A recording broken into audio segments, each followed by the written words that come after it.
اندھیری رات تھی۔ میں بھولتے ہوئے سانس کے ساتھ بھاگ رہی تھی۔ قدم ڈگمگا رہے تھے مگر دل بس ایک ہی بات کہہ رہا تھا، رکنا نہیں ماریا، اگر تم رک گئی تو سب ختم ہو جائے گا۔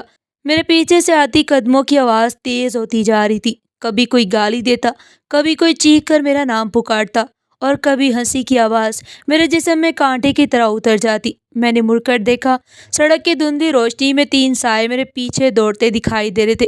میں شاید زندگی میں پہلی دفعہ اتنی تیزی سے بھاگ رہی تھی جیسے میرے قدموں میں آگ بھڑک رہی ہو۔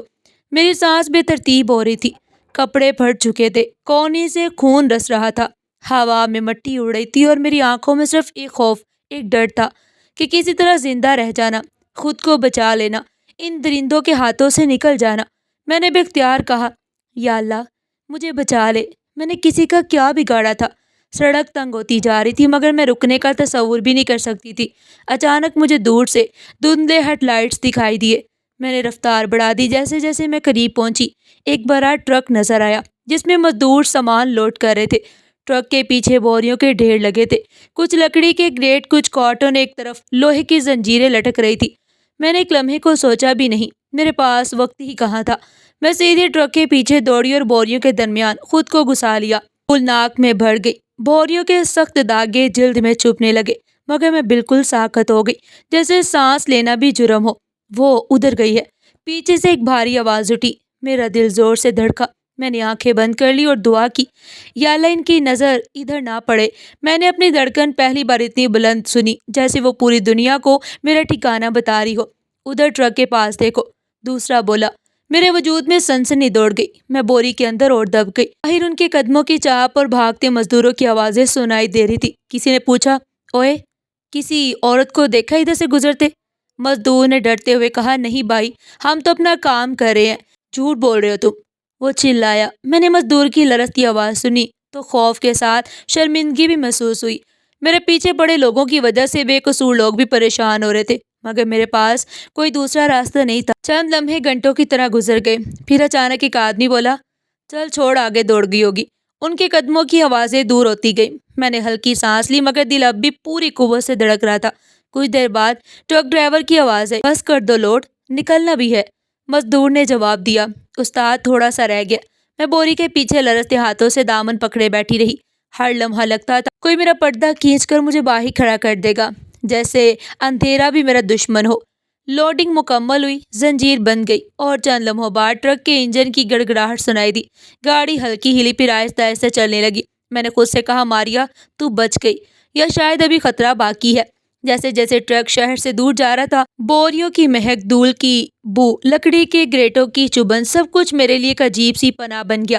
اگرچہ یہ جگہ تنگ، تاریک اور تکلیف دہ تھی مگر میرے لیے جنت سے کم نہیں تھی، کیونکہ اس میں محفوظ رہنے کی امید تھی۔ ٹرک کے چلنے سے بوریوں میں حرکت ہوئی۔ میں مشکل سے خود کو سنبھال رہی تھی، ہاتھ کانپ رہے تھے، دل ابھی بھی خوف کے شکنجے میں تھا۔ میں نے بوری کی سلائی میں سے باہر جھانکا تو اندھیرے میں سڑک کے کنارے درختوں کی قطار نظر آئی۔ کوئی روشنی نہیں، کوئی انسان نہیں، کوئی پیچھا نہیں، بس ٹرک، رات اور میں۔ میں نے دھیرے سے کہا، ماریا تم زندہ ہو، ابھی تک زندہ ہو۔ اور میری آنکھوں سے بے اختیار آنسو بہہ نکلے۔ اسی وقت ٹرک ایک دم جھٹکے سے رکا، میرا دل حلق میں آ گیا۔ یا اللہ، کیا وہ لوگ پھر مل گئے؟ ڈرائیور نے دروازہ کھولا، اس کے قدم پیچھے آئے، وہ چیزیں چیک کرنے لگا اور پیچھے کا دروازہ کھولا۔ سرد ہوا اندر آئی، ٹارچ کی روشنی سیدھی بوریوں پر اور پھر میرے چہرے پر پڑی۔ میں ساکت رہ گئی۔ وہ چند لمحے مجھے دیکھتا رہا، پھر حیرت سے بولا، ارے تم کون ہو اور یہاں کیا کر رہی ہو؟ آنکھوں سے آنسو بہہ نکلے۔ میں نے پھٹی آواز میں کہا، مجھے بچا لے، بہت خوف زدہ ہوں۔ وہ تھوڑی دیر تک مجھے دیکھتا رہا، پھر نرمی سے بولا، بیٹی گھبراؤ نہیں، کوئی تمہیں ہاتھ نہیں لگائے گا، سب ٹھیک ہو جائے گا۔ مجھے نہیں پتا تھا کہ میں ایک مصیبت سے نکل کر کسی نئی مصیبت کی طرف جا رہی ہوں، یا تقدیر مجھے کسی نئے راستے کی طرف دھکیل رہی ہے، مگر اتنا ضرور جانتی تھی کہ میری اصل کہانی اب شروع ہو رہی ہے۔